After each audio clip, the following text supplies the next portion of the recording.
Jadi ibu saya itu terkena kanker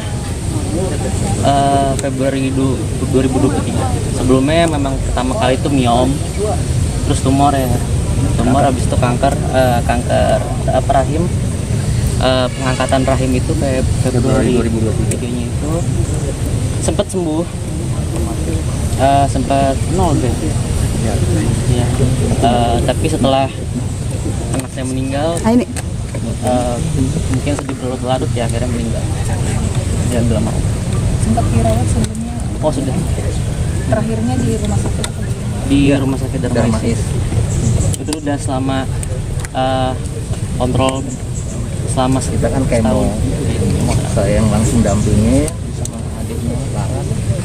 Ya, emang selama ini ibunya selalu pesan nggak usah diceritakan karena dia bilang ini udah jalan hidup, jadi saya ikutin aja maunya dia. Makanya saya nggak tahu, ada beberapa kali teman kan nanya ke gimana saya di rumah sakit, tapi selalu dia bilang ayah nggak usah pilih. Ada beberapa kali teman-teman wartawan tanya saya kan nggak bisa bohong, saya bilang cukup di situ aja.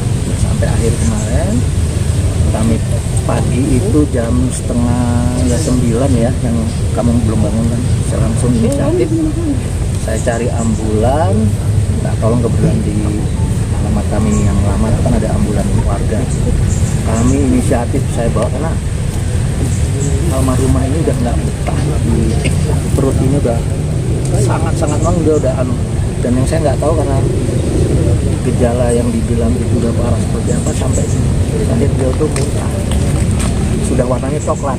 Saya nggak tahu kalau itu ternyata udah ada pecah organnya. Kemarin itu juga sempat bapaknya dokter tolong, saya bilang apapun yang bisa dokter lakukan saya serahkan semua, sampai saya bikin pernyataan resiko. Terus sampai akhir sore itu Angger datang, siang datang, terus saya bilang biar kamu harus cepat ke sini, jangan sampai kamu nyesel itu nggak ada, kamu nggak lihat. Karena saya sudah sama adiknya sama sepupu-sepupunya Angga tuh di sana. Saya yang datang, Angga ngeliat kondisi ibunya udah nggak stabil lah. Angga sebelah ibu itu belum bisa nyenengin ibunya. Tapi saya bilang setiap makhluk hidup itu pasti akan mati.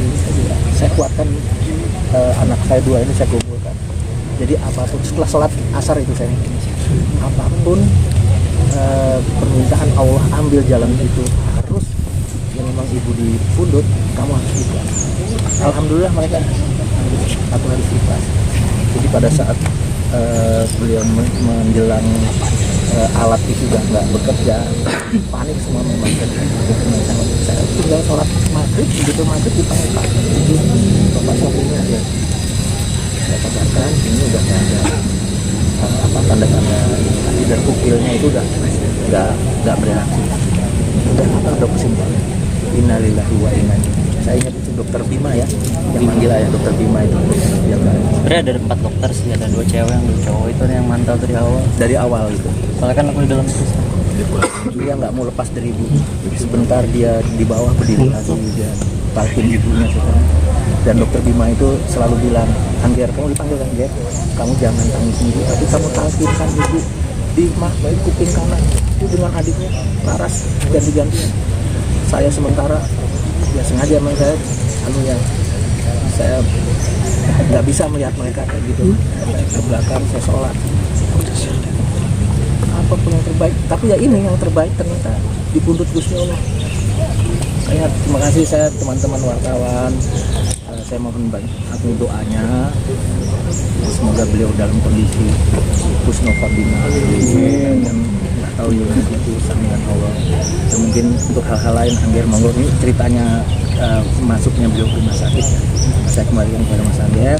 Mungkin gimana Mas Angger teman ibu di terakhir? Ya gimana ya, kan udah berat-berat ya bencana, cuman ya semua orang itu harus bertanggung kepada Allah sama. dan yang kedua juga ya dibilang dikasih cobaan yang berat, masih ada cobaan lebih berat manusia dan saya mungkin salah satunya. Dan kalau untuk menangis sih ya nggak bisa menang. air mata saya udah habis, itu pertama. Kedua, apakah dengan saya menangis saya membanjiri semua TPU ini, semua orang yang saya sayangi itu akan balik lagi. Jadi ya kalau dari saya sih, untuk informasi saya sebenarnya belum tidur dari kemarin. Makanya ya masih gagap-gagap lah sekarang, karena selama ini mungkin teman-teman lihat saya menghilang. Saya sebenarnya menghilang itu ngurusin ibu. Terus kemarin Eyang kan juga belum sempat sebulan. Tanggal 2 ibu kandung saya tanggal 27 Maret. Jadi Dante 27 Januari, 27 Maret itu ibu kandung saya. Jadi Eyangnya Angger, buyutnya Dante. Jadi sebelumnya itu sebenarnya kalau teman-teman nggak tahu, itu pertama kali yang meninggal itu sebenarnya Eyang, ibunda dari almarhumah ibu saya. Itu tanggal 7 Oktober, baru Dante baru yang Muti Pondok Labu, yang Muti dari ayah, baru sekarang. Mbak Samir, ini ada itu masih alasan tersendiri ibunda dimakamkan dekat dengan Dante? Karena dari dekat rumah kita. Pertama dekat rumah, kedua juga ibu itu memang pasca kematian dan berpulangnya Dante itu memang selalu membicarakan Dante, dan kan sempat ada dimimpiin ya. Dan ya memang semenjak kepergian Dante banyak perubahan di ibu.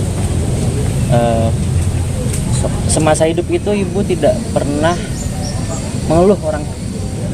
Ibu nggak pernah mengeluh kalau dia sakit, kalau dia sedih, karena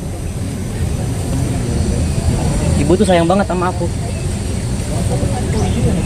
lebih apapun. Sampai aku sakit, sampai ibu sakit itu, aku tahu ibu stadium 4 itu baru kemarin dari dokter.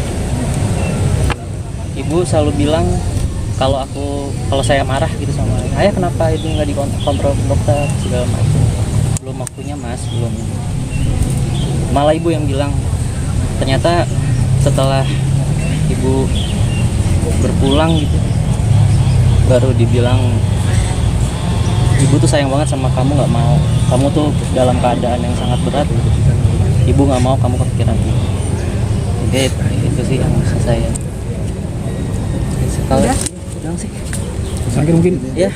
Mas Angger mungkin ada firasat nggak kalau ibu akan meninggal, dan sejauh ini kenangan yang terindah dengan ibu yang diingat sejauh ini apa, dan momen apa yang diingat hingga saat ini sehingga? Ibu itu salah satu orang yang berjasa ya, membuat saya menjadi orang yang mungkin dengan iringan doanya, dia salah satu orang yang sangat saya segani. Saya nggak pernah berani sama ibu dari dulu, karena ibu itu orangnya disiplin. Kedua, dan ayah sama ibu, ayah dan almarhumah itu nganggap anak-anaknya seperti temen. Tapi kalau udah marah masalah belajar segala macam dari dulu tuh keras lah. Tapi ibu itu orangnya ceria, nggak pernah menunjukkan dia tuh bangga sama saya di depan saya gitu. Selalu tapi ngomong sama orang itu Angger tur ke Amerika loh, Angger udah cari uang sendiri, gini. Saya masih ingat di saat saya SMA itu. Tapi nggak pernah nunjukin kayak. Tapi aku tahu kok kalau ibu tuh selalu muji aku, karena semua orang yang mendengarkan cerita ibu selalu ngomong, ibu tuh bangga banget sama kamu mas. Kasih sayang apa sih ibu sama Dante? Wah itu ya nggak bisa jelasin ini ya, nggak bisa jelasin.